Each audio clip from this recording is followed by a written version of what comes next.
বাংলাদেশ সরকারের প্রাণকেন্দ্রে লুকোনো একটি গোপন বিষয়। আহমেদ পরিবার ক্ষমতার কেন্দ্রে থাকা একটি অপরাধী পরিবারের গল্প। আমরা এখানে কোনো ছোটখাটো চোরের ব্যাপারে কথা বলছি না, অথবা কোনো ডাকাতের ব্যাপারে কথা বলছি না। আমরা কথা বলছি একটি সংঘবদ্ধ অপরাধ চক্রের ব্যাপারে।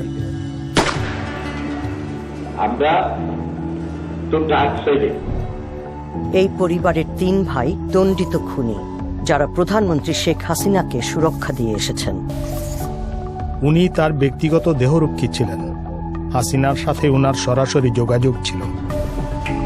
আমাদের অনুসন্ধানে উঠে এসেছে কিভাবে বাংলাদেশ সেনাবাহিনীর প্রধান তার পলাতক ভাইদের নিরাপদে রাখেন, তাদের বিত্তশালী হয়ে উঠতে সাহায্য করেন।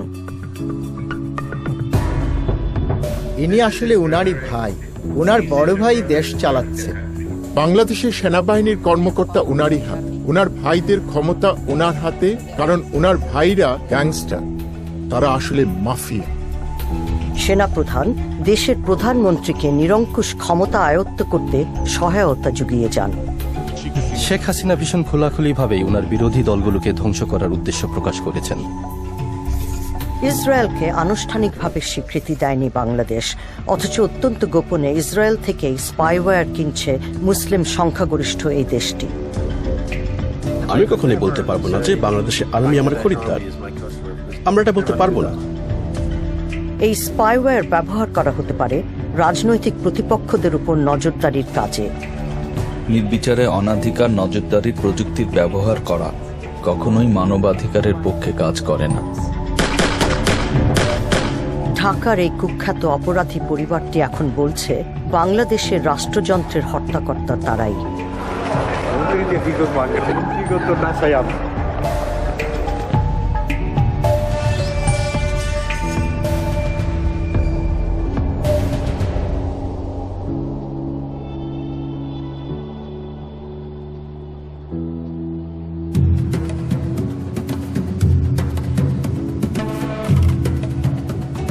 দুর্যোগ ব্যবস্থাপনা বিষয়ে একটি আন্তর্জাতিক সম্মেলন অনুষ্ঠিত হচ্ছে সিঙ্গাপুরে। অংশগ্রহণকারীদের মধ্যে আছেন বাংলাদেশ সেনাবাহিনীর প্রধান আজিজ আহমেদ, একজন 4 তারকা জেনারেল। তার পদবি চিফ অব আর্মি স্টাফ। আমি যখনই জেনারেল আজিজের দিকে তাকাই, তখনই আমার মনে হয় যে আমি বাংলাদেশের মতো উচ্চভিলাষী সামরিক কর্মকর্তাদের দেখেছি, তাদের মধ্যে উনি শ্রেষ্ঠ একজন। এই জেনারেলের গতিবিধি পর্যবেক্ষণ করছে আল জাজিরার ইনভেস্টিগেটিভ ইউনিট। সিঙ্গাপুরে অফিসিয়াল কাজকর্ম শেষ করে তিনি মালয়েশিয়ার রাজধানী কুয়ালালামপুরে যাচ্ছেন। বিমানে বসে তিনি হাসান হাঙ্গেরি নামে এক ব্যক্তির কাছে খুদে বার্তা পাঠাচ্ছেন। কুয়ালালামপুর বিমানবন্দরে তার জন্য 2 জন লোক অপেক্ষা করে আছেন, পুলিশের খাতায় যারা দাগি আসামি। তারা আজিজের 2 ভাই। এদের মধ্যে একজন হলেন হাসান হাঙ্গেরি, অর্থাৎ বিমানে বসে আজিজ যাকে খুদে বার্তা পাঠিয়েছিলেন। তার আসল নাম হারিস আহমেদ। খুনের দায়ে দণ্ডিত এই পলাতক আসামি এখন ভুয়া নাম পরিচয় দিয়ে বসবাস করছেন। নিজেকে তিনি মোহাম্মদ হাসান বলে পরিচয় দেন। বিমানবন্দরে অপেক্ষমান আরেকজন হলেন আহমদ বংশের কনিষ্ঠ ভাই জোসেফ। খুনের দায়ে 20 বছরের বেশি জেল খেটেছেন তিনি। হঠাৎ করেই শেষ মুহূর্তে জেনারেল আজিজের প্ল্যানে কিছু একটা পরিবর্তন হলো। জনসমক্ষে ভাইদের সাথে দেখা না করে কূটনৈতিক চ্যানেল দিয়ে বের হয়ে যাচ্ছেন তিনি।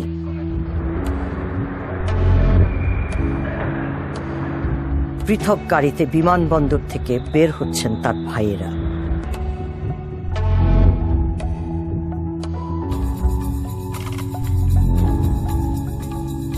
কুয়ালালামপুর শহরের একটি সুরক্ষিত বাড়িতে পুনরায় একত্রিত হয়েছেন তারা। বাড়িটির বাইরে বাংলাদেশ হাইকমিশনের কয়েকটি গাড়ি পার্ক করে রাখা হয়েছে। আমাদের পর্যবেক্ষণকারী দল বাড়িটির উপর নজর রাখছে।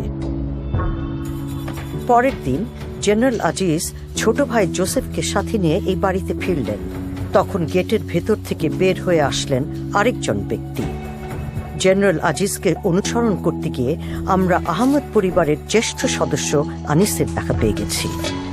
আনিস আহমেদ তার ভাইদের সাথে একই খুনের মামলায় দোষী সাব্যস্ত হয়েছিলেন। তারপর থেকেই তিনি পলাতক। এই দেশে তিনি এক বিত্তশালী জীবন গড়ে তুলেছেন। কুয়ালালামপুরের যে বাড়িতে এই পরিবারের লোকজন অবস্থান করছেন, সেই বাড়ির দলিলপত্র থেকে দেখা যাচ্ছে এর মালিক আনিস আহমেদ ও মোহাম্মদ হাসান। ইনি হারিস, আজিজের ভাই। তারপর এখানে আনিস আহমেদকে দেখা যাচ্ছে। আনিস আহমেদ হলো তাদের আরেকজন ভাই, যিনি এখন পলাতক। অবাক বিষয় যে উনি উনার নাম পরিবর্তন করেননি। কূটনৈতিক গাড়ির পাহারায় 4 ভাই যাত্রা শুরু করেছেন। এই সন্ধ্যায় তাদের গন্তব্য বাংলাদেশ হাইকমিশন। একসময় এরা ছিল পাড়ার মাস্তান। এখন তারা ক্ষমতা বাড়াচ্ছে বাংলাদেশে আর সম্পদ গড়ছে বিদেশে। আজিজ সেনাপ্রধান, আনিস পলাতক আসামি, যাকে আমরা মালয়েশিয়ায় খুঁজে পেয়েছি। জোসেফ 2 দশকের হাজতবাসী, আর হারিস এক পলাতক খুনি।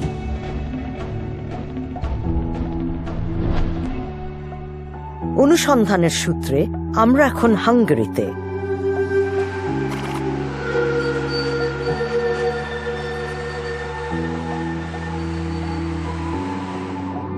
গত 5 বছর ধরে হারিস আহমেদ হাঙ্গেরির রাজধানীতে দ্বৈত জীবন যাপন করছেন।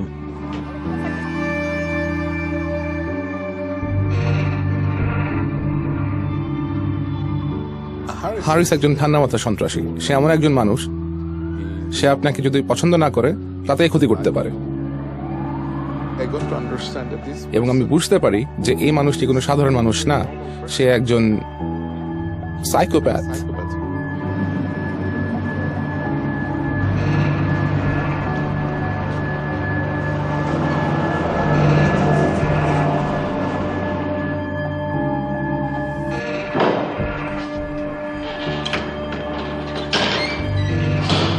হারিসের সাথে ব্যবসায়িক যোগাযোগ ছিল এমন একজনের সাথে আমাদের কথা হয়।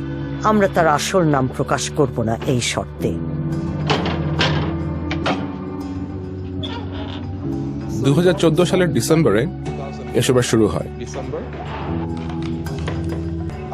আমি আমার একজন পরিচিত মানুষের কাছ থেকে ফোন পাই যে জেনারেল আজিজ হাঙ্গেরি ভ্রমণ করছেন। যেহেতু হাঙ্গেরিতে কোনো বাংলাদেশ দূতাবাস নেই, উনি আমাকে অনুরোধ করেন যে আমি জেনারেল আজিজকে সঙ্গ দিতে পারবো কিনা। সামি তাকে বিভিন্ন জায়গা ঘুরিয়ে দেখাতে নিয়ে যান, আর তখন জেনারেল আজিজ একটি প্রস্তাব রাখেন।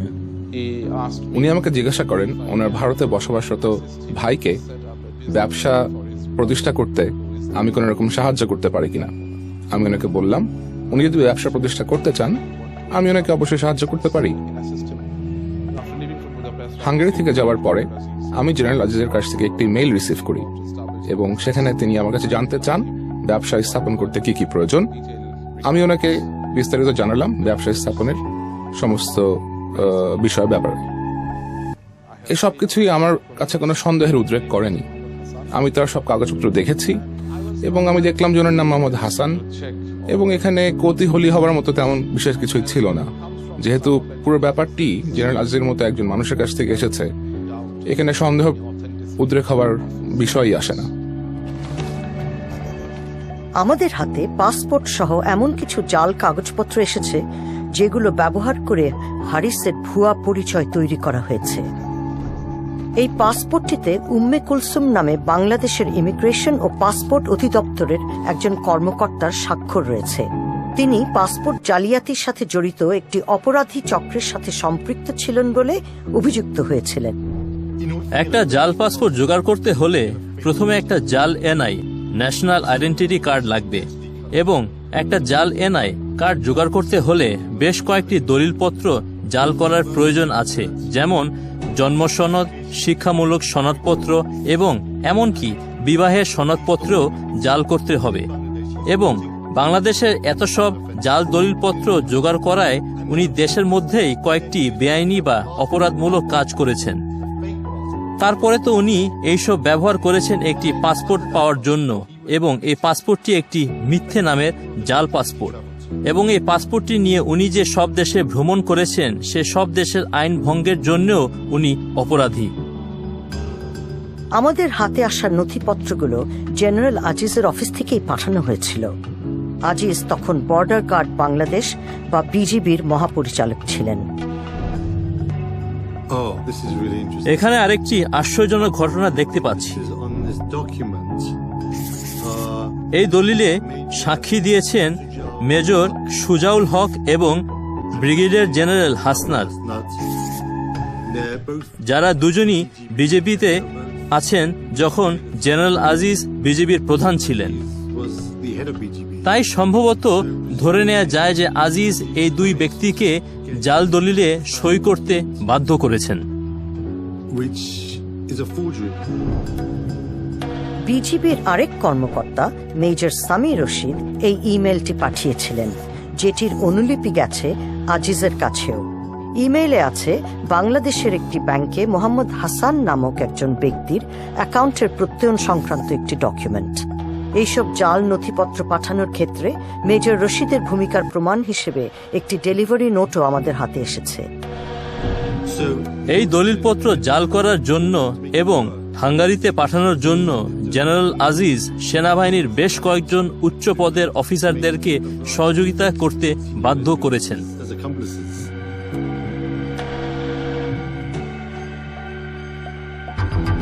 2015 সালের গ্রীষ্মে বুদাপেস্ট পৌঁছান হারিস আহমেদ। আল জাজিরার ইনভেস্টিগেটিভ ইউনিটের হাতে আসা নথিপত্রে হারিস কিভাবে তার ভাই জেনারেল আজিজের নির্দেশনা অনুযায়ী নতুন দেশে নতুন জীবন গড়ে তুলতে চেষ্টা করছিলেন তার একটি চিত্র পাওয়া যায়। তিনি বে অফ বেঙ্গল নামক একটি কোম্পানি প্রতিষ্ঠা করেন। তার স্ত্রী, মেয়ে ও জামাইও কোম্পানিটির মালিক। বে অফ বেঙ্গল মূলত একটি আমব্রেলা কোম্পানি হিসেবে বেশ কয়েকটি ব্যবসা পরিচালনা করে। এসব ব্যবসার মধ্যে আছে নিভো ফ্যাশন নামে একটি পোশাকের দোকান। এখানে দেখা যাচ্ছে জেনারেল আজিজ পারিবারিক বিনিয়োগের খোঁজ খবর নিচ্ছেন, কিন্তু এই দোকানটি 6 মাস পরে বন্ধ হয়ে যায়। বে অফ বেঙ্গল টেইলরভিল নামের আরেকটি প্রতিষ্ঠান কিনে নেয়। তারপর বুদাপেস্ট নগরীর প্রাণকেন্দ্রে একটি রেস্তোরাঁ খোলে কোম্পানিটি। 5 মাস পরে সেই রেস্তোরাঁটিও বন্ধ হয়ে যায়। সস্তায় থাকার ব্যবস্থা সহ একটি হস্টেল ব্যবসাও শুরু হয়েছিল। বেঙ্গল হস্টেল নামের সেই ব্যবসাও 1 বছরের মধ্যে বন্ধ হয়ে যায়। কিভাবে অর্থ পাচার প্রতিরোধ করতে হয় সেই বিষয়ে ব্যাংকগুলোকে পরামর্শ দেন গ্রেয়াম ব্যারো। এই ব্যবস্থা পরিকল্পিত অপরাধের দিকে ইঙ্গিত করে। আপনি এমন সব ব্যবসা খুঁজতে থাকবেন যেখানে ক্যাশ টাকা বিনিময় হয়, যেমন রেস্টুরেন্ট, হোটেল, হোস্টেল ইত্যাদি। এটার নাম হলো কো-মিংলিং, মানে কালো টাকার সাথে বৈধ টাকা মিশিয়ে দেওয়া, যাতে বোঝা না যায় কোনটা বৈধ টাকা এবং কোনটা অবৈধ টাকা। হারিসকে তার ব্যবসা বাণিজ্য নিয়ে চিন্তিত মনেই হয় না, অথচ লোকসান নিয়েই চলতে থাকে বে অফ বেঙ্গল। বিভিন্ন ব্যর্থ ব্যবসায় কয়েক হাজার ডলার হারায় কোম্পানিটি। উনি প্রায় বাইরে যেতেন, বিভিন্ন বারে গিয়ে মদ খেতেন এবং সেখানে যদি কোনো মহিলার সাথে তার পরিচয় হতো, কথা হতো, তিনি তাদেরকে হোস্টেলে নিয়ে আসতেন, পার্টি করতেন। এই সব কিছুই আমার কাছে একজন প্রতিষ্ঠিত ব্যবসায়ীর চারিত্রিক বৈশিষ্ট্য বলে মনে হতো না।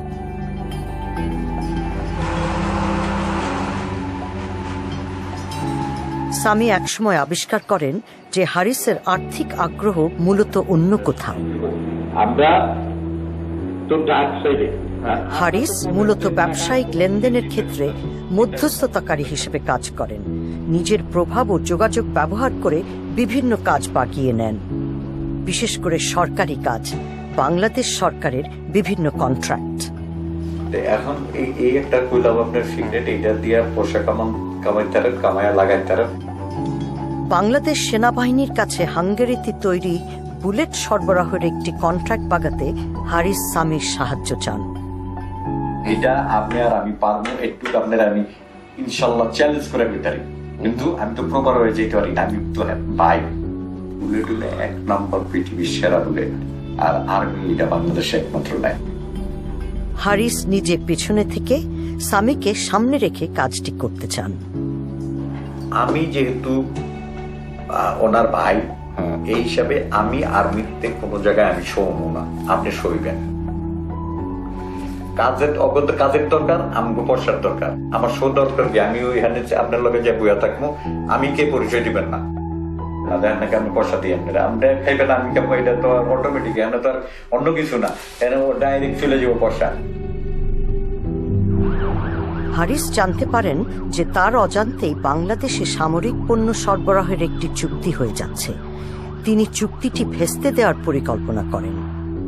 যে এরকম আমি যদি আটকায় না দিতে পারছি, আটকায় আপনার কাছে যদি না এসে দৌড়ে ওকে, তাহলে আমার নাম হারিস না। ওকে, আর কিছু কথা বলতে কটা বাজে বাংলাদেশে? বাংলাদেশ এখন বাজে 7টা-8টা মতো বাজে। তিনি প্রায় বাংলাদেশের বিভিন্ন মানুষজনকে ফোন করতেন এবং খুব জঘন্যভাবে তাদেরকে গালিগালাজ করতেন, এবং ফোনের মধ্যেই তিনি তাদেরকে খুব বাজেভাবে তিরস্কার করতেন। হারিস বাংলাদেশের সামরিক গোয়েন্দা সংস্থা ডিজিএফআই এর একজন কর্মকর্তাকে ফোন করছেন।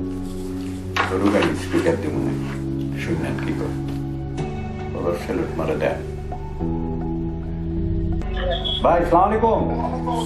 ওই যে আপনারা বলছিলাম না যে ইউরোপের কিছু হইলে তারপরে হাঙ্গেরির, আর একটু ভিড়ে দেন নামটা খালি, বাকিটা আমি দেখি, একটু দেখেন।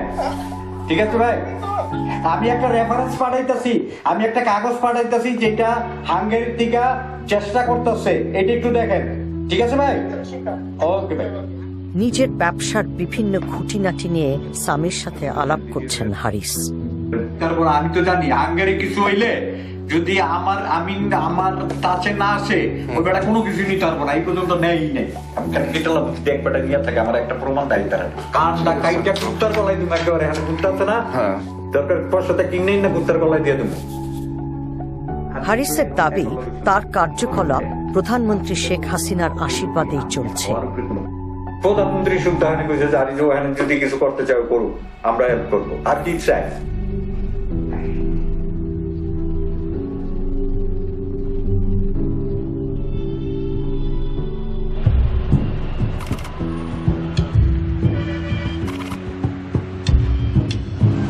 দীর্ঘকাল ধরেই প্রধানমন্ত্রী শেখ হাসিনার জীবনের গল্পের সাথে ওতপ্রোতভাবে জড়িয়ে আছে আহমেদ পরিবারের নিয়তি।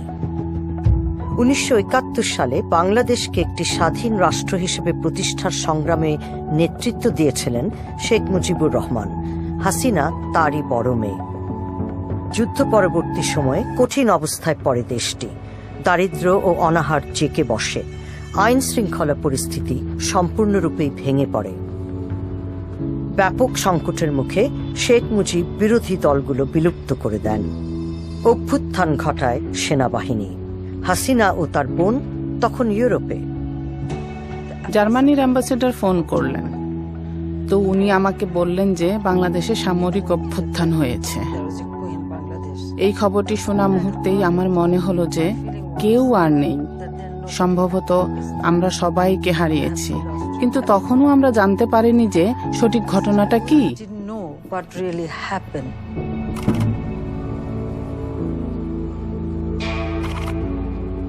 সেনাবাহিনীর কর্মকর্তারা শেখ মুজিবের বাড়িতে প্রবেশ করেন।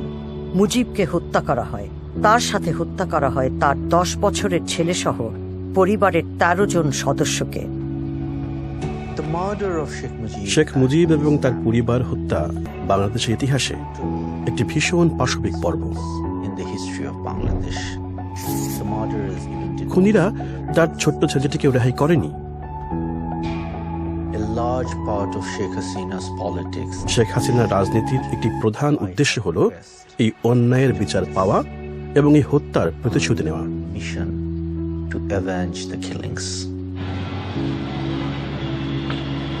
শেখ মুজিবকে যেখানে হত্যা করা হয়েছিল তার 2 কিলোমিটারেরও কম দূরত্বে মোহাম্মদপুর নামক একটি এলাকায় আহমদ পরিবারের বসবাস। 5 সন্তানের মধ্যে দ্বিতীয় হলেন আজিজ। তিনি তখন বয়সে কিশোর। উনারা ভীষণ দরিদ্রের মধ্যে মানুষ হয়েছিলেন। ইকবাল পরিবারটিকে জানতেন। তিনি আমাদের তার পরিচয় গোপন রাখতে বলেছেন। উনার বাবা একটি সামান্য চাকরি করতেন, আর উনি যা রোজগার করতেন তাতে উনাদের সংসার চলত না। দারিদ্র ও রাজনৈতিক হানাহানির মধ্যে বেড়ে ওঠা 5 আহমেদ ভাইয়ের মধ্যে যুবা বয়সেই ঘনিষ্ঠ বন্ধন গড়ে ওঠে, কিন্তু এদের মধ্যে আজিজ গড়ে তোলেন স্বতন্ত্র পরিচয়। 1981 সালে তিনি বাংলাদেশ সেনাবাহিনীতে যোগদান করেন। অন্য 4 জন, আনিস, হারিস, জোসেফ ও আরেক ভাই টিপু, তারা অপরাধের পথ বেছে নেন।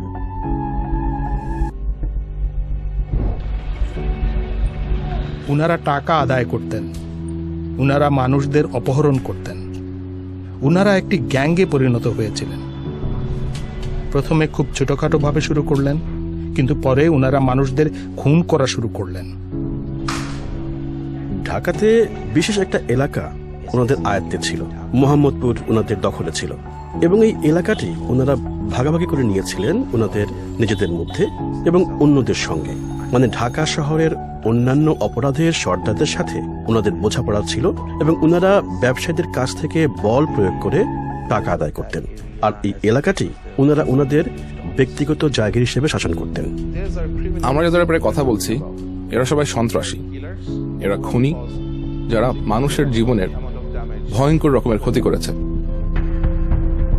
ভারতে নির্বাসিত অবস্থায় শেখ হাসিনা আওয়ামী লীগের নেতা হন। এই দলের নেতৃত্বে ছিলেন তার পিতা। 1981 সালে তিনি বাংলাদেশে ফিরে আসেন। আমি আমার লোকদের কার্যকরী করা শুরু করলাম। তখনকার সরকার আমাকে বাধা দেবার চেষ্টা চালায় যাতে আমি ফিরে না আসি, কিন্তু আমি গণতন্ত্রের জন্য কাজ করার উদ্দেশ্য নিয়ে ফিরে আসার সিদ্ধান্ত নিলাম। সামরিক বাহিনী তখন দেশ পরিচালনা করছে। বেশ কয়েকবার তখন হাসিনাকে গৃহবন্দী করা হয়, তার জীবনের উপর আঘাতও আসে।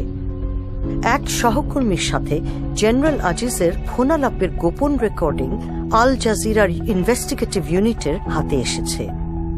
এই কথোপকথন 2020 সালের। আজিজ বর্ণনা করছেন কিভাবে তার ভাইয়েরা শেখ হাসিনার দল আওয়ামী লীগের নেতাদের নিরাপত্তা দিতেন। বাংলাদেশে ফিরে আসার পর আওয়ামী লীগ নেতাদের সুরক্ষায় নিজের ভাইদের ভূমিকা। যখন হলো আওয়ামী লীগ ওই জাতীয় পার্টির সময়, যখন হলো সবচেয়ে খারাপ সময় যাচ্ছিল, যখন তারা তাদের কেন্দ্রীয় অফিসে বসতে পারতো না, তখন কিন্তু my brothers they were the main strength of this party. কেন্দ্রীয় নেতারা এসে আমার ছোট ভাইয়ের অফিসে বসে তারা হলো পার্টির হলো প্রোগ্রাম এখান থেকে অ্যানাউন্স করতো তারা, কারণ অন্য জায়গায় তারা নিরাপদ মনে করতো না, তো তারা ছিল ইয়াতে। আহমেদ পরিবার ত্রাস জাগানিয়া, তবে অন্যদের প্রতিশোধের শিকারও হতে হয় তাদের। খুন হয়ে যান এক ভাই টিপু। টিপু খুব বড় এক গুন্ডা ছিল, শার্প শুটার যাকে বলে, খুবই বুদ্ধিমান। ভাইদের মধ্যে সবচেয়ে বুদ্ধিমান সেই ছিল। তখন এমন এক সময় ছিল যখন রাজনীতিবিদ ও সন্ত্রাসী মাস্তানদের একে অপরকে প্রয়োজন ছিল। এইসব দলগুলো তারা চাঁদাবাজিতে জড়িত ছিল, রাস্তায় ছোটখাটো চুরি ডাকাতি করত বা ব্যবসায়ীদের কাছ থেকে অর্থ উত্তোলন করত। তাছাড়া প্রয়োজন মাফিক রাজনীতিবিদদের শক্তি হিসেবেও কাজ করেছিল। সাধারণত তারা কোনো একজন রাজনীতিবিদদের সাথে জড়িত থাকত এবং কোনো এক বিশেষ সময়ে সুবিধা অনুযায়ী এই রাজনীতিবিদরা তাদেরকে ব্যবহার করতেন। 90-এর দশকের মাঝামাঝি সময়ে হাসিনার ব্যক্তিগত নিরাপত্তা দলে যোগদান করেন হারিস আহমেদ। ইনি হারিস, শেখ হাসিনা। ইকবাল ওই সময় থেকে হারিসকে চেনেন। উনি শেখ হাসিনার ব্যক্তিগত দেহরক্ষী ছিলেন এবং এই মিটিংটি মোহাম্মদপুরে হচ্ছে। এটা হারিসের এলাকা, উনি সব মিটিং আয়োজন করতেন। এদিকে এই ফোনালাপে জেনারেল আজিজ বলছেন আওয়ামী লীগের নেতাদের প্রতি শেখ হাসিনার সাম্প্রতিক একটি বক্তব্যের কথা। ওনারা বলছে যে দেখো, ওর ভাইরা কে আমার থেকে বেশি তোমরা জানো না, প্রধানমন্ত্রী এই আহমেদ পরিবারের আনুগত্যের কথা তুলে ধরে বর্তমান নেতাদের নিষ্ক্রিয়তা নিয়ে তিরস্কার করছেন, কারণ এই পরিবারই তাকে আঘাতের হাত থেকে বাঁচিয়েছিল। কোথায় ছিল যখন হলো নাই যে যখন আমার বাড়িতে গ্রেনেড হামলা করে, আমার বাড়িতে এরকম করে, আমি কোথায় ছিল তোমরা? এই চিফের ভাইরা আমার আশেপাশে ছিল, তারা ছিল তখন আমার মেইন চালিকা শক্তি। তোমরা কোথায় ছিল তখন?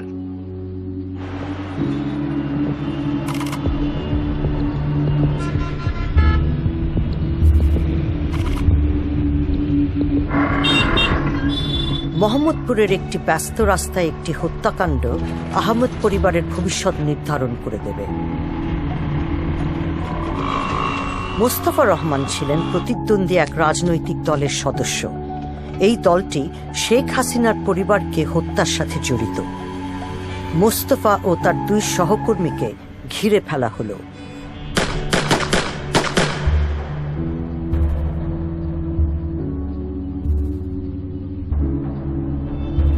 মোস্তফাকে দ্রুত হাসপাতালে নিয়ে যাওয়া হয়। তিনি একজন ম্যাজিস্ট্রেটের কাছে সাক্ষ্য দেন। জোসেফ, হানিস এবং হারিস আমাকে গুলি করেছে। হারিস বন্দুক দিয়ে আমাকে গুলি করেছে। জোসেফ আমার কোমর থেকে বন্দুক নিয়ে আমার পেটে গুলি করে।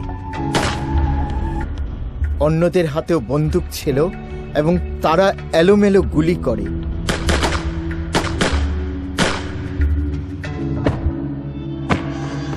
আমাকে 9 বার গুলি করা হয়। 5 দিন পরে তিনি মারা যান। মুস্তাফা ছিলেন নিজের খুনের ঘটনায় মূল সাক্ষী। মোস্তফা রহমানের হত্যার 1 মাস পর শেখ হাসিনা বাংলাদেশের নতুন প্রধানমন্ত্রী হিসেবে দায়িত্ব গ্রহণ করেন। আহমেদ পরিবারের 3 ভাই খুনের অভিযোগে অভিযুক্ত হন। 8 বছর পর হাসিনা যখন ক্ষমতার বাইরে, তখন আদালতের এক রায়ে দণ্ডপ্রাপ্ত হন তারা। জোসেফকে দেওয়া হয় মৃত্যুদণ্ড, আনিস ও হারিসকে যাবজ্জীবন কারাদণ্ড, কিন্তু তারা ততদিনে পলাতক। আল জাজিরার ইনভেস্টিগেটিভ ইউনিট তাদেরকে খুঁজে পাওয়ার আগে 15 বছর ধরে তারা নিখোঁজ ছিলেন।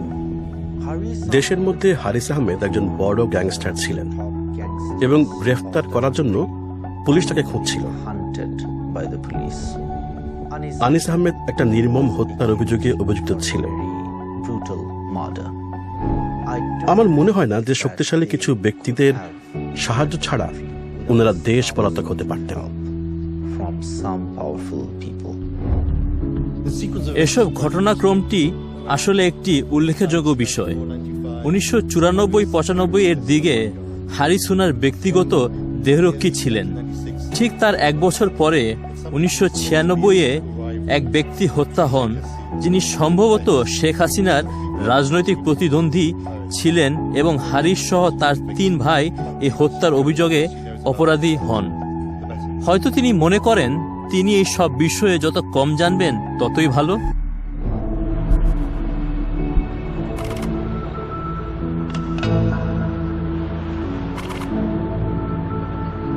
এদিকে সামি আবিষ্কার করেন তার ব্যবসার অংশীদার হারিস আহমেদ একজন পলাতক খুনি, ইন্টারপোলের রেড নোটিস তালিকায় যার নাম রয়েছে। আমি একটা সময় বুঝতে পারি যে এই লোকটিকে একটা নিরাপদ দেশে পৌঁছানোর জন্য আমাকে ব্যবহার করা হয়েছে, এবং আমি অনুভব করি যে হারিস এবং জেনারেল আজিজ আমাকে ব্যবহার করেছে। আমি একে পুলিশের কাছে ধরিয়ে দিতে চিন্তা করি, কিন্তু নিজের জীবনের ভয় তা করিনি। আহমেদ পরিবারের সাথে সম্পর্ক ছিন্ন করার চেষ্টা করেন সামি, কিন্তু তখনই সামিকে হুমকি দিয়ে ইমেল পাঠান জেনারেল আজিজ। আপনি হাসানের সব সমস্যা সমাধান করার দায়িত্ব নিয়েছিলেন। আপনার নীরবতাতে আমি অন্য গন্ধ পাচ্ছি। জেনারেল আজিজ তার কথায় প্রচন্ড রকম ক্ষোভ প্রকাশ করেন। তিনি আমার উপর প্রচন্ড রকম ক্ষিপ্ত হন এবং তিনি আমাকে চরম ভয় দেখিয়ে ইমেল পাঠান। আমার ভাইকে যদি ফিরে আসতে হয়, তাহলে যারা দায়ী তাদের জীবনে অনেক আফসোসের কারণ থাকবে। আমি এই প্রতিশ্রুতি দিচ্ছি যে তারা প্রাণের ভয়ে থাকবে। এবং তিনি বলেন যে তার ভাইকে যদি বাংলাদেশে ফেরত যেতে হয় তাহলে তার জন্য যারা দায়ী হবে সে সমস্ত মানুষকে তাদের জীবনে পস্তাতে হবে। জেনারেল আজিজ সামিকে নিজের জালে আটকানোর চেষ্টা চালাতে থাকেন। সামরিক বাহিনী থেকে অবসরোত্তর জীবনের জন্য বাংলাদেশ থেকে অর্থ বের করে আনছেন তিনি, আর বিনিয়োগের জন্য নেমেছেন ব্যবসার সন্ধানে। আপনি বললে আমি প্রয়োজনীয় পদক্ষেপ নিব। আপনি আমাকে একটা ছোট ইনভেস্টমেন্টের প্রস্তাব পাঠান, আমি সেটা ভেবে দেখব। চাকরি থেকে অবসর নেয়ার আগ পর্যন্ত আমি বে অফ বেঙ্গলের মাধ্যমে কাজ করতে পারি। আমি বে অফ বেঙ্গলের পরিচালক হব বলে চিন্তা করছি। আসলে আমার হিসাবের মধ্যে আছে যে রিটায়ারমেন্টের পরে আমি পৃথিবীর যেখানে ইচ্ছা সেখানে ঘুরে বেড়াবো, বিশেষ করে ইউরোপ। 2019 সাল নাগাদ সামি অতিষ্ঠ হয়ে ওঠেন, কিন্তু তিনি তারপরও তাদের পরিকল্পনায় সায় দিয়ে এগিয়ে যেতে থাকেন। তবে এখন তিনি আল জাজিরার ইনভেস্টিগেটিভ ইউনিটের সাথে কাজ করছেন।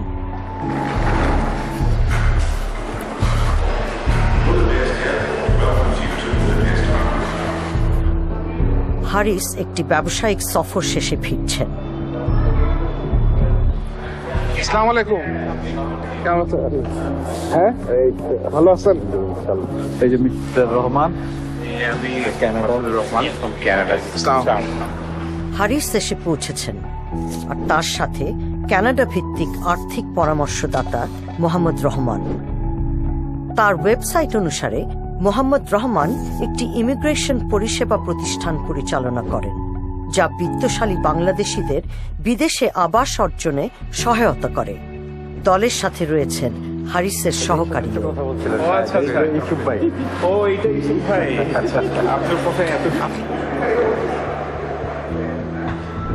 হারিসের দৈনন্দিন আর্থিক হিসাব নিকাশ তদারকির কাজ করেন ইউসুফ আলী। কোথায় কোথায় গেলেন? ফ্রান্স থেকে গেলাম মরক্কো, মরক্কোর থেকে টার্কি, টার্কি থেকে নাইলাম। ঘুরতে গেছেন? বাংলাদেশে হারিসের রাজনৈতিক প্রভাব নিয়ে আলোচনা হচ্ছে। তার সঙ্গীরা জানেন যে প্রধানমন্ত্রীর সাথে হারিসের যোগাযোগ রয়েছে। আপনি মন্ত্রী হবেন কবে? আপনি মন্ত্রী হবেন কবে? মন্ত্রীকে কি করবো? মন্ত্রী করতে না চাই আপনি।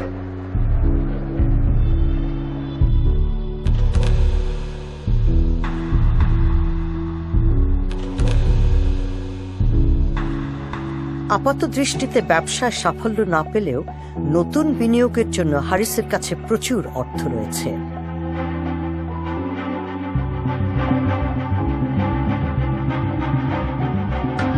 হারিস ও রহমান একটি হোটেল কিনতে চান। সামি তাদের আশেপাশে ঘুরিয়ে দেখান। How many rooms do you have? 66 rooms. এটা কত টাকা চাই? এটা 7.2 million euro. 7.2 মিলিয়ন বাংলা কত? ওই হোটেলটা মোর ভাইবল দেন দিস ওয়ান। হারিসের বিভিন্ন বিনিয়োগের মাধ্যম যে বে অফ বেঙ্গল নামের আমব্রেলা কোম্পানি, সেই কোম্পানিটির অফিস এখানে। হাঙ্গেরিয়ান খাবারের একটি রেস্তোরাঁর উপরের তলায় এই অফিস। এটিও হারিসের মালিকানাধীন। পাশেই আছে একটি লাইসেন্সবিহীন বৈদেশিক মুদ্রা বিনিময় ব্যুরো। এটির মালিকও হারিস। সহকারী ইউসুফ আলী এই ব্যুরো পরিচালনার দায়িত্বে রয়েছেন। ইউসুফ সামিকে নিশ্চিত করেছেন যে হারিসের অর্থের মূল উৎস হল বাংলাদেশের বিভিন্ন সরকারি কন্ট্রাক্ট। কোন ধরনের ব্যবসা উনি ইনভলভ? কোন ধরনের কাজ উনি আসলে ওই যে মিনিস্ট্রি বা এই সমস্ত বা আরো সরকারি লেভেলের কোন দামটা করছে আমার ধারণা। আচ্ছা আচ্ছা, হয়তো মামু লাগবে, না হয় মামুর জোর লাগবে। বে অফ বেঙ্গল কোম্পানির একটি চিঠিতে সামরিক বাহিনীর জন্য বাঙ্ক বেড বা দ্বিতল খাট সরবরাহ করার প্রস্তাব দেওয়া হয়। এই চিঠির প্রাপক বর্ডার গার্ডস বাংলাদেশ, বিজিবির মহাপরিচালক। চিঠির তারিখ নভেম্বর 2015। বিজিবির মহাপরিচালক তখন হারিসেরই ভাই আজিজ। এই ধরনের পৃষ্ঠপোষকতা হারিসকে প্রচুর অর্থ উপার্জনের সুযোগ করে দিয়েছিল। এরপরে গত ইলেকশনে তো আমার সামনে দেখছি কতজনে দান্দা ওনারে বলছে ভাই আমার একটা নমিনেশন দিয়ে দেন, আমি 5 কোটি টাকা দেবো। সিরিয়াসলি? ইউসুফ বলছেন হারিস মধ্যস্থতাকারী হিসেবে মোটা অঙ্কের অর্থের বিনিময়ে সেনাবাহিনীর বিভিন্ন কন্ট্রাক্ট ঠিকঠাক করে দেন। হাসান মিয়া এগুলো ইচ্ছা করলে মানে ব্যক্তিগতভাবে কিছুটা আমি ক্লিয়ারলি বলতে পারবো না কি 2-4 কোটি টাকা, এই 2-4 কোটি না 30-40 কোটি টাকা মিনিমাম কামাই নিছে কয়েকদিনে। 30-40 কোটি টাকা? ও। আল জাজিরার ইনভেস্টিগেটিভ ইউনিট প্রমাণ পেয়েছে যে হারিস আহমেদ হাঙ্গেরির বাইরেও বিনিয়োগের পোর্টফোলিও স্থাপন করছেন।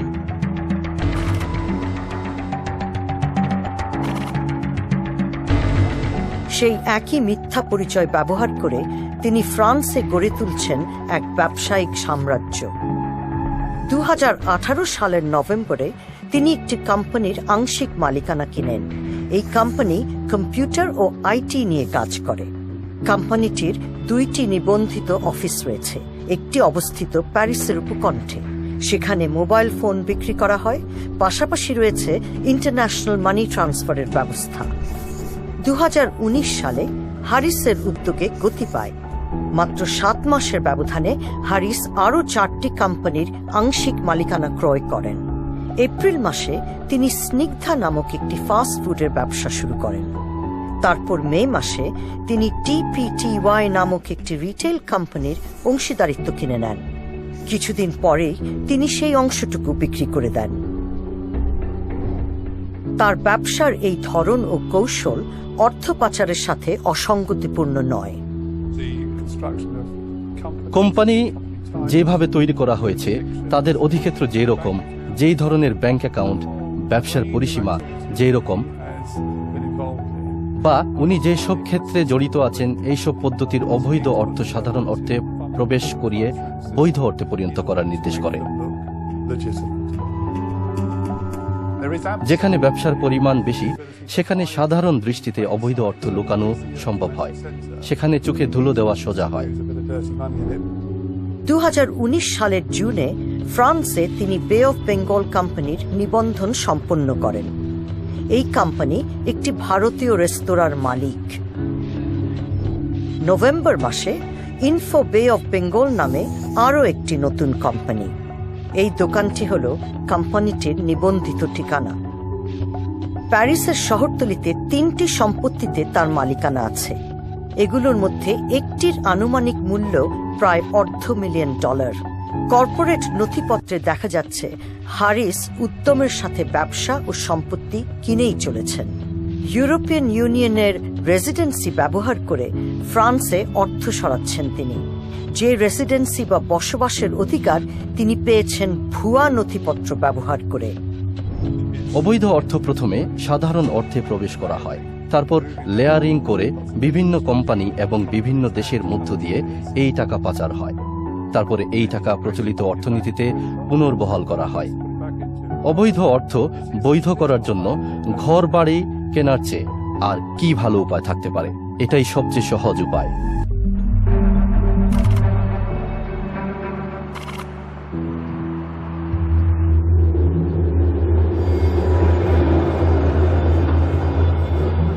মধ্যস্থতাকারী বা দালাল হিসেবে হারিস বাংলাদেশে বিনিয়োগ করতে ইচ্ছুক ইউরোপের বেসরকারি কোম্পানিগুলোর জন্য কাজ করেন। কানাডার সেই ব্যবসায়ী মোহাম্মদ রহমান এসেছেন কয়েক মিলিয়ন ডলারের একটি সম্ভাব্য চুক্তি নিয়ে আলোচনায় হারিসকে সহায়তা করতে। হারিস ও রহমানকে বলা হয়েছে যে একদল ব্রিটিশ বিনিয়োগকারী বাংলাদেশের হোটেল বাণিজ্যে কয়েক মিলিয়ন ডলার বিনিয়োগের চেষ্টা করছেন। সেজন্য সামি একটি ব্রিটিশ বিনিয়োগ ফার্মের সাথে হারিস ও রহমানের একটি ভিডিও কনফারেন্সের আয়োজন করেছেন। হারিস তার মোহাম্মদ হাসান নামটি ব্যবহার করছেন। Hello, hi, good morning. Hello, yes, hello. Hi, Mohammed Hassan. Mohammed, pleased to meet you. আমার নাম মিস্টার রহমান, ভ্যানকুভার কানাডা থেকে এসেছি। তবে দেখে যা মনে হচ্ছে বাস্তবে বিষয়টি তা নয়। বিনিয়োগ ফার্মের প্রতিনিধি মূলত আল জাজিরার ইনভেস্টিগেটিভ ইউনিটের হয়ে কাজ করছেন। বাংলাদেশে কিছু একটা করলে সত্যি খুবই ভালো হবে, কিন্তু কিছু সমস্যা হতে পারে রাজনীতির কারণে, এবং সেখানে কিছু দুর্নীতিও আছে। অবশ্য যেসব দেশগুলো উঠে আসছে তাদের সবারই এই ধরনের সমস্যা আছে। কিন্তু মিস্টার হাসানের ক্ষেত্রে একটি ভালো জিনিস হলো যে খুব উচ্চপদস্থ সরকারি কর্মকর্তাদের সাথে উনার খুব ভালো সম্পর্ক আছে। সরকারি কর্মকর্তাদের সাথে, বিশেষ করে প্রধানমন্ত্রীর সাথে ওনার খুবই ভালো সম্পর্ক আছে। বাংলাদেশে উঁচু স্তরে যোগাযোগ করিয়ে দেওয়ার বিনিময়ে হারিস 20% কমিশন চান। ভুয়া বিনিয়োগের প্রস্তাবটি ব্যাখ্যা করছেন তিনি। করে স্পন্সরে হইল 100,000 euro, dollar or euro or 100 billion. এটা ইনভেস্ট করতে হবে যদি 5 স্টার বা এনি বিজনেস যা করতে চায়। ফর ল্যান্ড বাই পারচেজ এত মিলিয়নের নিচে কোনো মানে সুইটেবল ওই ধরনের ব্যবসা হবে না। আমাদের যেটা ওইটাই 20% ফর অল লিকুইডেশন। এরপর রহমান বিশদভাবে ব্যাখ্যা করছেন কিভাবে তারা কাজ করেন। উনি এই চিঠিটা ওনার বড় ভাইকে দেবেন এবং আমরা আনুষ্ঠানিকভাবে আপনাদের অফিসে আসব আরো একটু আলাপ আলোচনা করার জন্য। প্রয়োজন হলে আমরা লন্ডনের হাই কমিশনে ফোন করি, যাতে হাই কমিশনের লোকেরাও সরকারি কর্মকর্তা সেই মিটিংয়ে থাকতে পারে। তারপরে উনি এই প্রস্তাবটি আমাদের প্রধানমন্ত্রী এবং আর্মি চিফের কাছে নিয়ে যাবেন। জিনিসটি তাহলে দেখতে অনেক বেশি পাকা লাগে। তো উনার কোম্পানি বাংলাদেশে আপনাদের কনসালটেন্ট হিসেবে নিয়োজিত হবে। সত্যি কথা বলতে এই মুহূর্তে উনার বড় ভাই আসলে দেশ চালাচ্ছেন, কারণ আমাদের প্রধানমন্ত্রীর দেশ চালানোর সব দায়িত্ব আর্মি চিফের হাতে ছেড়ে দিয়েছে। ইনি আসলে উনারই ভাই।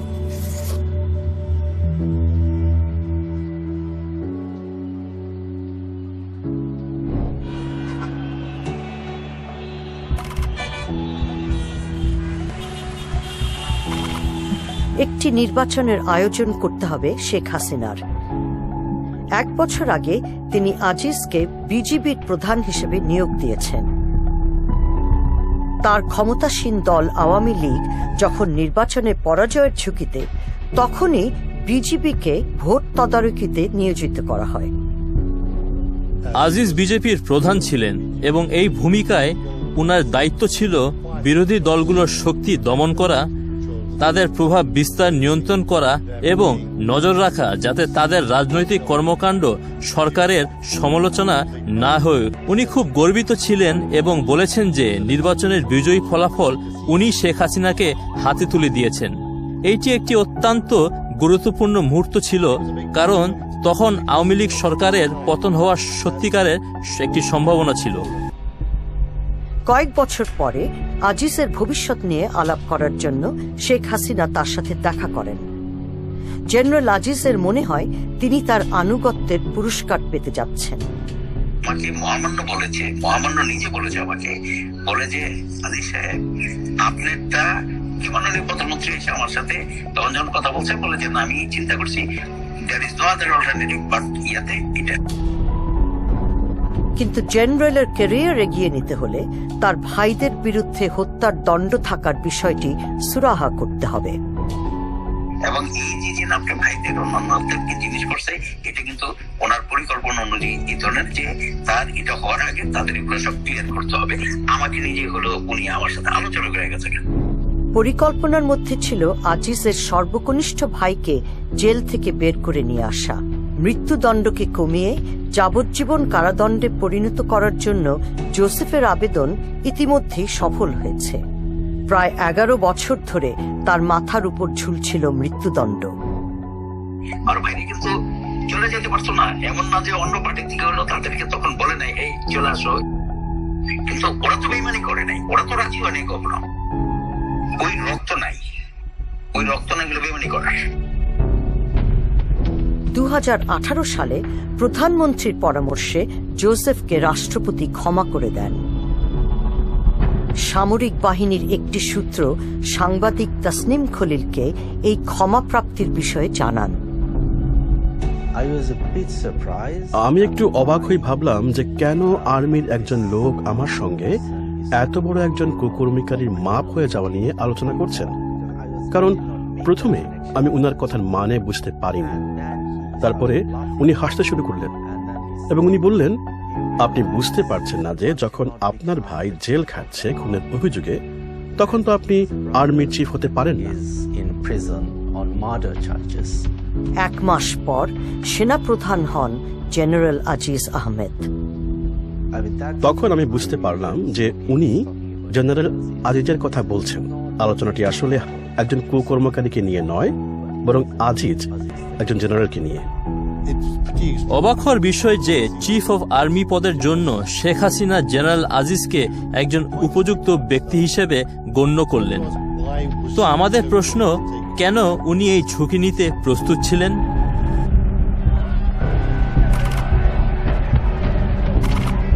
ডিসেম্বরে শেখ হাসিনা আরও একটি নির্বাচন করেন। এবারও জেনারেল আজিজ তাকে ক্ষমতা সুসংহত করতে সহায়তা করেন।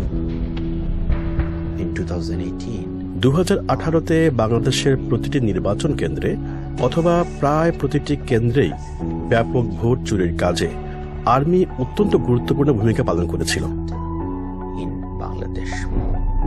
বিরোধী দলীয় নেতা কারাগারে, অন্যরা আটক, কারো কারো আর কখনো দেখা মেলেনি।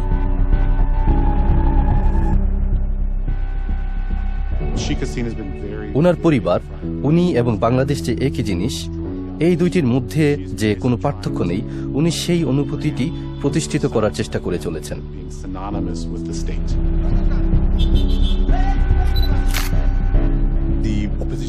বাংলাদেশে বিরোধী পার্টিদের এত পরিমাণে দমন করা হয়েছে যে তারা বিরোধী দল হিসেবে প্রায় অক্ষম।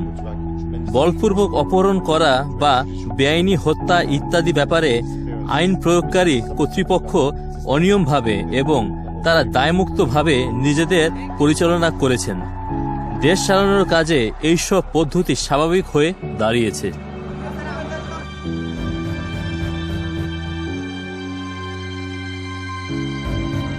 আল জাজিরার ইনভেস্টিগেটিভ ইউনিটের হাতে এমন কিছু নথিপত্র এসেছে যেখানে দেখা যায় কিভাবে বাংলাদেশের নিরাপত্তা বাহিনীগুলো শেখ হাসিনার রাজনৈতিক প্রতিপক্ষদের বিষয়ে তথ্য সংগ্রহ করে। এর মধ্যে রয়েছে একটি স্পাইওয়্যার কেনার চুক্তিপত্র। চুক্তিপত্রের তারিখ 2018 সালের 26 জুন, অর্থাৎ জেনারেল আজিজ সেনাবাহিনীর নিয়ন্ত্রণ গ্রহণের ঠিক পরের দিন। এই চুক্তিপত্রে স্ট্যাম্প ও স্বাক্ষর রয়েছে বাংলাদেশের সামরিক পণ্য ক্রয়ের দায়িত্বপ্রাপ্ত সংস্থা প্রতিরক্ষা ক্রয় মহাপরিদপ্তরের।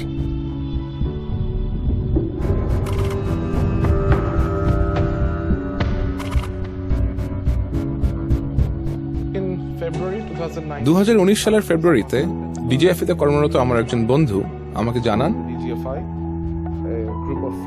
যে বাংলাদেশের 4 জন সেনা কর্মকর্তা সরকারি কাজে বুদাপেস্ট যাচ্ছেন। ডিজিএফআই হল বাংলাদেশের সামরিক গোয়েন্দা সংস্থা। আমি তাদেরকে রাতের খাবারের জন্য দাওয়াত করি। তারা আমাকে জানান যে তাদের সাথে আরো 3 জন অতিথি থাকবেন।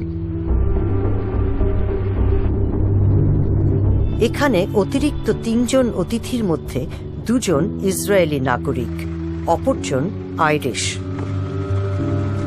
কিন্তু ইসরায়েলি 2 জন নৈশভোজে থাকতে চাইলেন না। বাংলাদেশি কর্মকর্তারা আমাকে একজন ব্যক্তির সাথে পরিচয় করিয়ে দেন। সেই ব্যক্তি নিজের পরিচয় প্রদান করেন একজন সার্ভেলেন্স কোম্পানির কন্ট্রাক্টর হিসেবে। আমি তাদেরকে একটি গোয়েন্দা নজরদারির যন্ত্রের ব্যাপারে কথা বলতে শুনি। এই যন্ত্রটি এমন একটি যন্ত্র যা দিয়ে তারা সাধারণ মানুষজনের মোবাইলের উপরে নজরদারি করতে পারে। কন্ট্রাক্টরটি বলেন যে বাংলাদেশের মানুষ যেন কোনোভাবেই এই যন্ত্রটি ইসরায়েল থেকে এসেছে এটা জানতে না পারে, এবং তখনই আমি সিদ্ধান্ত নেই আমার রেকর্ডারটি অন করার। আমার কোম্পানি সিঙ্গাপুরে, আমি কোম্পানির বিক্রয় প্রতিনিধি। এই চুক্তির মধ্যস্থতাকারী হলেন সভরেন সিস্টেমসের জেমস ম্যালোনি। আমরা ওয়াইফাই নজরদারির প্রযুক্তি সরবরাহ করতে পারি এবং সেলুলার। তাছাড়া ভিডিও নজরদারির প্রযুক্তি আছে। নথিপত্রগুলো নিশ্চিত করছে যে বাংলাদেশ পরোক্ষভাবে ইসরায়েলের একটি কোম্পানি থেকে সার্ভেইলেন্স বা নজরদারির সরঞ্জাম কিনছে। পিক 6 প্রতিষ্ঠা করেছে ইসরায়েলের প্রাক্তন কিছু গোয়েন্দা বিশেষজ্ঞ।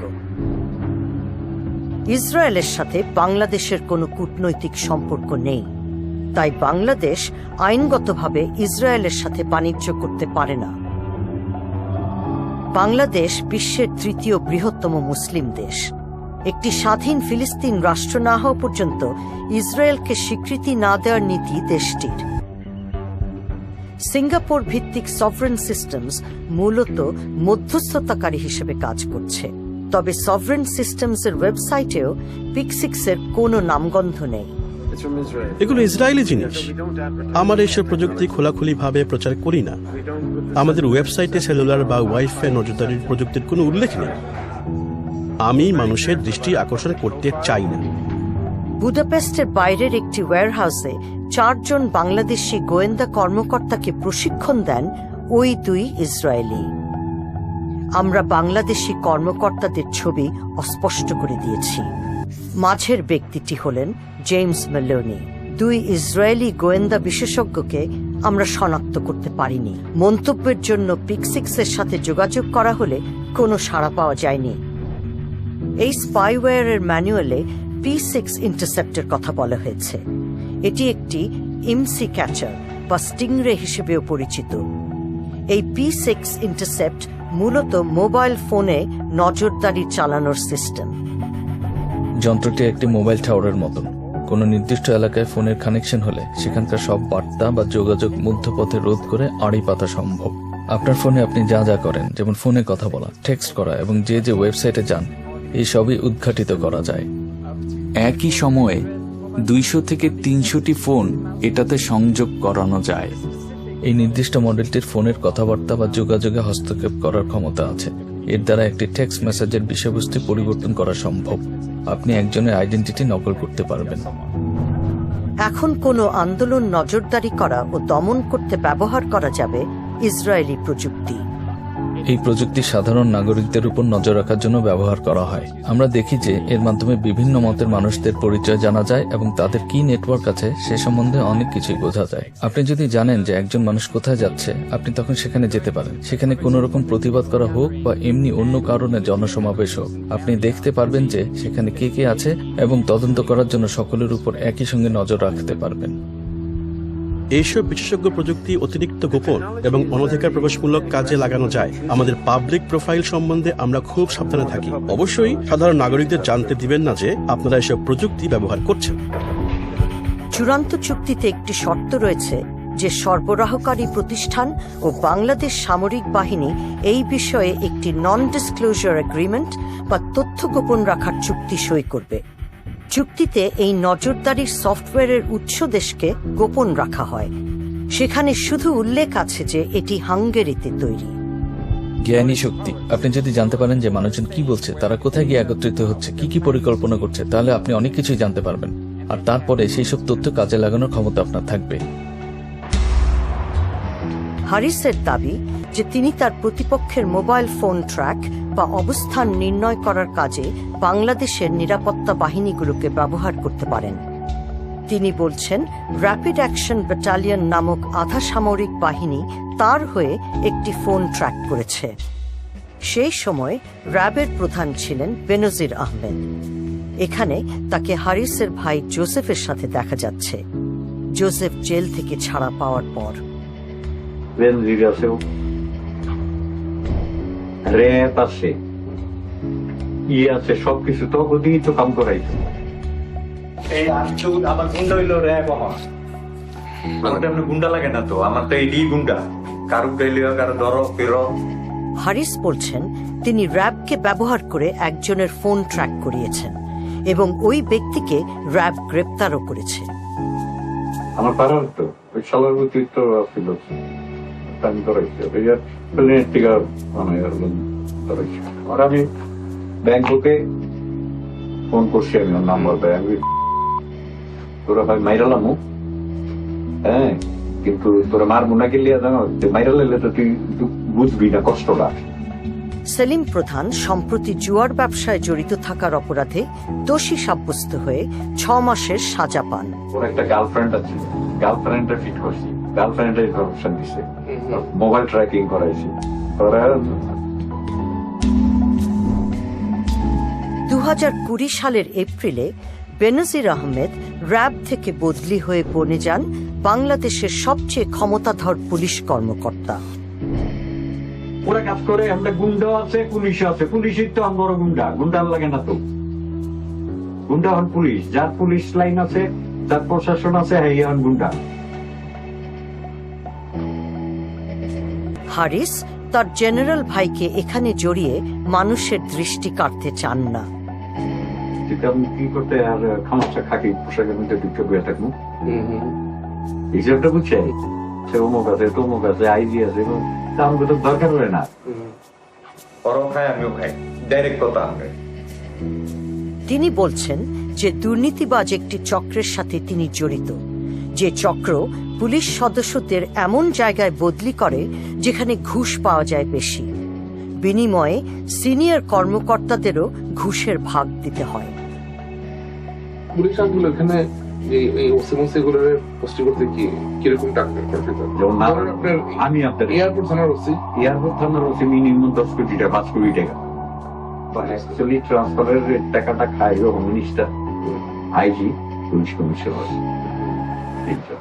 মনে করেন 5 কোটি টাকা কন্ট্রাক্ট করলে হয়তো 3 কোটি টাকা দিয়ে 2 কোটি টাকা আপনার এটি কখন যায়, বুঝছেন? এই হলো কাহিনী।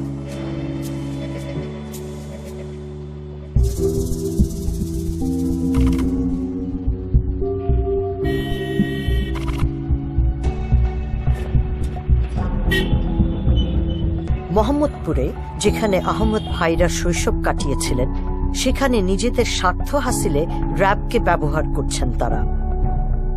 স্থানীয় রাজনীতিবিদ মিজান রহমানকে গ্রেফতার করা হয়েছে। যদিও তিনিও শেখ হাসিনার দল আওয়ামী লীগের একজন নেতা, কিন্তু তার চেয়েও বড় কথা, তিনি মোস্তফা রহমানের ভাই, যাকে খুন করেছিলেন হারিস, জোসেফ ও আনিস। আমি গুলির শব্দ শুনতে পাই। এটা আমাদের জন্য ভীষণ ভয়ঙ্কর ঘটনা ছিল, এবং আমি জানি না যে কেন এটা হলো। মেহেদীর চাচা যখন খুন হলেন, মেহেদী তখন ছোট। এটা ভীষণ একটা ভয়ঙ্কর সময় ছিল আমাদের জন্য। এটি খুবই একটি নির্মম হত্যা। মেহেদী এখন বিদেশে থাকেন। তার ভাষ্য, জেনারেল আজিজ র্যাবকে ব্যবহার করে তার পরিবারকে শাস্তি দিচ্ছেন। মেহেদীর খুন হওয়া চাচার সাক্ষ্যের কারণেই জোসেফকে কারাগারে যেতে হয়েছিল। পালিয়ে থাকতে বাধ্য হয়েছেন হারিস ও আনিস। যারা রেবের সাথে জড়িত, যেমন লেফটেন্যান্ট কর্নেল বা কর্নেল, তারা সকলেই জেনারেল আজিজের খুব ঘনিষ্ঠ লোক। জেনারেল আজিজ যদি বলেন হ্যাঁ ঠিক আছে এটা করেন, শুধুমাত্র জেনারেল আজিজের সরাসরি হুকুম পাওয়ার পরেই তারা সেই কাজটা করবে। বাংলাদেশে জনসাধারণ র্যাবকে প্রচন্ড ভয় পায়। র্যাব যদি তাদের খোঁজ করতে আসে তাহলে তারা পালিয়ে যান, এবং আমরা দেখেছি যে র্যাবের কারণে অনেক মানবাধিকার কর্মী, নারী অধিকার কর্মী, এমনকি আওয়ামী লীগ দলের ভেতরের সমালোচকরাও দেশ থেকে পালিয়ে গিয়েছেন, কারণ তারা শুনেছেন যে র্যাব তাদের বাড়ির দরজায় ধাক্কা দিতে আসবে। বাংলাদেশের সেনাবাহিনীর ক্ষমতা তার হাতে, তার ভাইদের ক্ষমতাও তার হাতে, কারণ তারা গ্যাংস্টার, তারা আসলে মাফিয়া।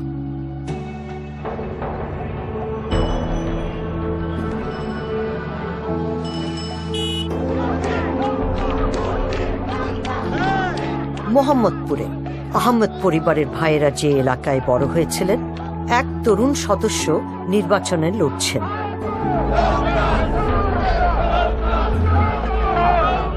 আসিফ আহমেদ হলেন জেনারেল আজিজের ভাতিজা, অর্থাৎ আনিস আহমেদ, যিনি কুয়ালালামপুরে থাকেন, তার ছেলে।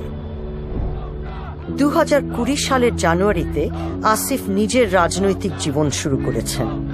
তিনি দুর্নীতি দমনের প্রতিশ্রুতি দিয়ে নির্বাচনে জিতেছেন।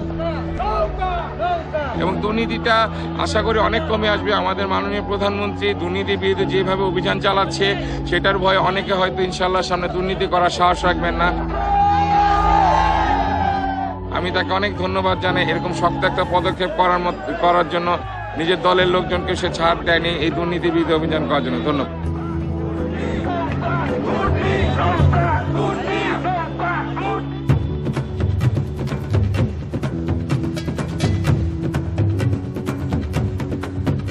ঢাকায় সেনাবাহিনীর সদর দপ্তরের একটি মাঠে একটি বিয়ের অনুষ্ঠান।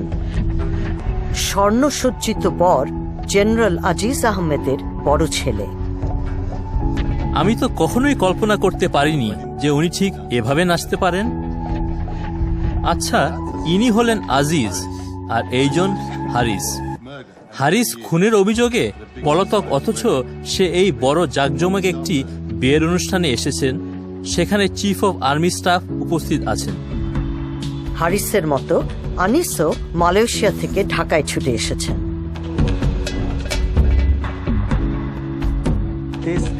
অবিশ্বাস্য ব্যাপার, কারণ এরা গ্যাংস্টার। সরকারিভাবে বাংলাদেশের পুলিশ ওনাদের গ্রেফতার করার জন্য খুঁজছে, অথচ ওনারা একটা বিয়ের অনুষ্ঠানে উপস্থিত এবং আর্মি চিফ নিজেও সেখানে আছেন। ওনারা সবাই মিলে পার্টি করছেন। দেশের ঊর্ধ্বতন সামরিক কর্মকর্তা, ক্ষমতাধর রাজনৈতিক নেতা ও বিদেশি বিশিষ্টজনরা উপস্থিত। আর ভাইদের মধ্যে সর্বকনিষ্ঠ জোসেফ, যিনি হত্যার দায়ে দোষী সাব্যস্ত হয়েও পরে ক্ষমা পেয়েছেন, তিনিও আছেন এখানে।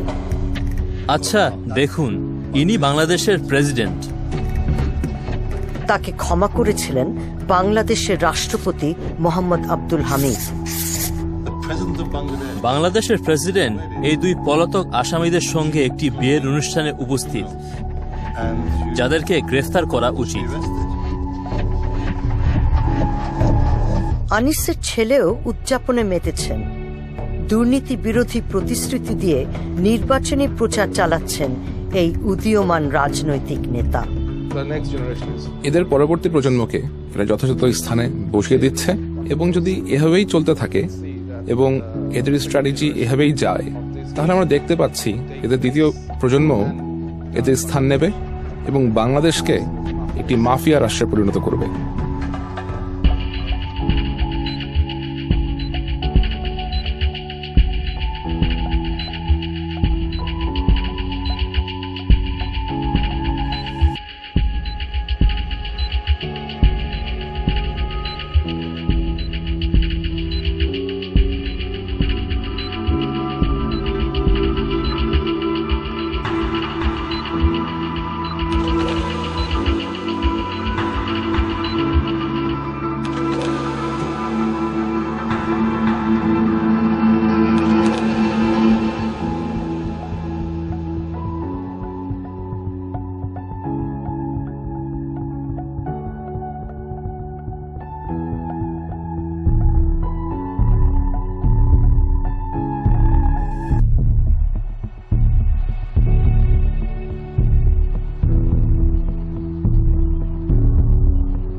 বাংলাদেশ এবং পৃথিবীর সবার সামনে এই সন্ত্রাসীদের ব্যাপারে সত্য প্রকাশ করার যে দায়িত্ব আমার ছিল, আমি সেটা পালন করেছি। অবশ্যই আমি আমার ও আমার পরিবারের নিরাপত্তার ব্যাপারে শঙ্কিত।